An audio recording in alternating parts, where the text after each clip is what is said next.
Pemirsa, fenomena judi online yang marak di masyarakat Indonesia menjadi perhatian khusus pemerintah. Bahkan pemerintah menyebut Indonesia masuk fase darurat judi online. Memang berapa sih perputaran uangnya dan bagaimana dampaknya bagi masyarakat? Kita akan lihat dulu ya pemirsa. Untuk yang pertama, kami akan memaparkan terkait survei ini dari Drone Emprit. Indonesia ternyata memimpin sebagai pemain judi online terbanyak di dunia yang ternyata mencapai 201.000 orang. Dan pelakunya ini ternyata sebagian besar dari kalangan menengah bawah dengan 79% nominal transaksi di bawah Rp100.000 per permainan. Sedangkan untuk posisi kedua ini ada Kamboja, dilanjutkan dengan Filipina, Myanmar, dan Rusia. Waduh, gimana nih pemirsa? Indonesia nomor 1 tapi untuk pemain judi online ya ternyata nomor 1. Dan sekarang kita akan melihat bagaimana dengan transaksi judi online.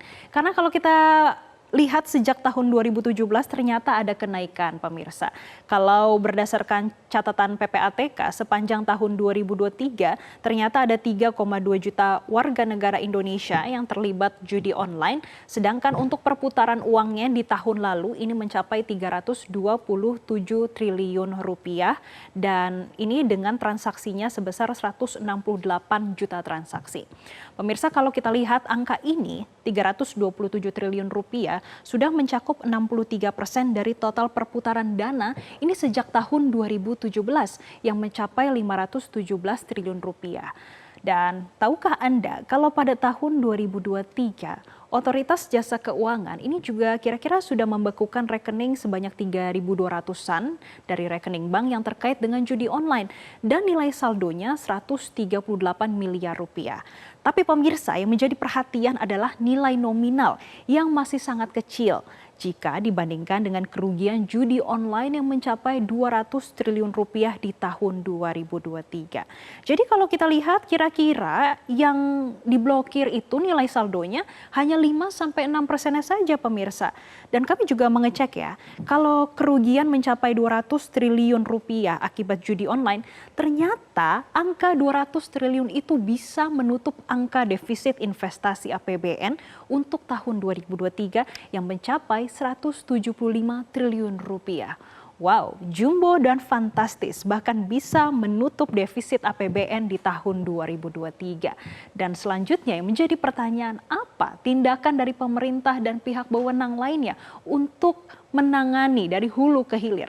Kita akan lihat selanjutnya berbagai langkah yang diambil oleh pemerintah untuk menangani dari hulu ke hilir terkait dengan permainan judi online. Pemirsa, yang pertama kita melihat data dari Otoritas Jasa Keuangan yang terbaru ini sudah memblokir 4.921 rekening bank untuk memberantas judi online.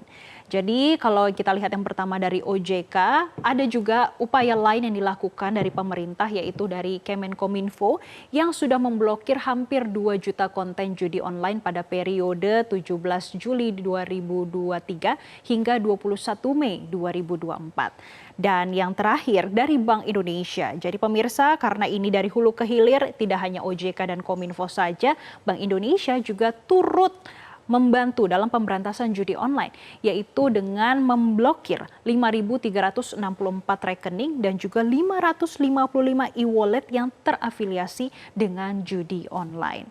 Dan kalau kita melihat upaya yang dilakukan dari pemerintah dan update terbarunya, ini PPATK juga menyebut sudah ada 5.000 rekening yang diblokir. Dan tahukah Anda, 3,2 juta ini yang teridentifikasi bermain judi online, ini bermainnya di atas Rp100.000 pemirsa. Dan kalau kita melihat apa yang terjadi dari judi online ini, kerugian yang sampai 200 triliun pada tahun lalu, kemudian ada kenaikan transaksi, bahkan ini terafiliasi dengan adanya pinjaman online, sebetulnya ini harus diberantas dari hulu ke hilir. Dan pemerintah kini juga sudah membentuk Satgas Judi Online. Tentunya kita berharap ya pemirsa, keberadaan dari Satgas bisa menekan, mencegah dan juga memberantas judi online lebih efektif. Jelajahi cara baru mendapatkan informasi. Download Metro TV Extend sekarang.